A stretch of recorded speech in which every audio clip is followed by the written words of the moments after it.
League നിർമ്മിച്ച വീടല്ലേ ഇത്? ഇവിടെ പണിയെടുക്കുന്ന ആളാണോ? അതല്ല, ഞാൻ ഇവിടെ സെക്യൂരിറ്റിയാ. ഇവിടെ താമസം ഉണ്ട് ആരെങ്കിലും? താമസമായിട്ടുണ്ട്. അപ്പൊ അടുത്ത മാസം 15 ആവുള്ളൂ. മതിലൊക്കെ നിർമ്മിച്ചോ? മതിൽ ചിലർ നിർമ്മിക്കുന്നുണ്ട്. അത് ലീഗിന്റെ വഴി ഉണ്ടാവും, അത് സ്വന്തമായിട്ട് ചെയ്യുന്നതാണ്. വീടുകൾക്ക് ഒന്നിനും മതിൽ പണിത് നൽകിയിട്ടില്ല. വീടുകളിൽ കുടിവെള്ള പദ്ധതി പൂർത്തിയായിട്ടില്ല. വീടുകൾ കിട്ടിയ ദുരന്തബാധിതർ തന്നെ പണം മുടക്കി കബോർഡ് അടക്കമുള്ള ഇന്റീരിയർ വർക്കുകൾ അവിടെ ചെയ്തുകൊണ്ടിരിക്കുകയാണ്. ഇതാണ് ലീഗ് തൃക്കൈപ്പറ്റയിൽ കൈമാറി എന്ന് പറയുന്ന വീടുകളുടെ യഥാർത്ഥ ചിത്രം. ഇനി അങ്ങോട്ടുള്ള ഓരോ പ്രവൃത്തിക്കും സ്വന്തമായി പണം ചെലവഴിക്കണം എന്നാണ് ദുരന്തബാധിതരോട് ലീഗ് നേതൃത്വം പറഞ്ഞിരിക്കുന്നത്.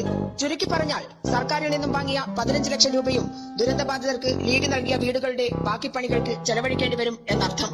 തൃക്കൈപ്പറ്റയിൽ ദുരന്തബാധിതർക്കായി ലീഗ് നിർമ്മിച്ചു നൽകിയ വീടുകളാണ് എന്റെ പിന്നിലുള്ളത്. ഇവിടെ ഇപ്പോഴും ആരും താമസമാക്കിയിട്ടില്ല എന്നുള്ളതാണ് യാഥാർത്ഥ്യം.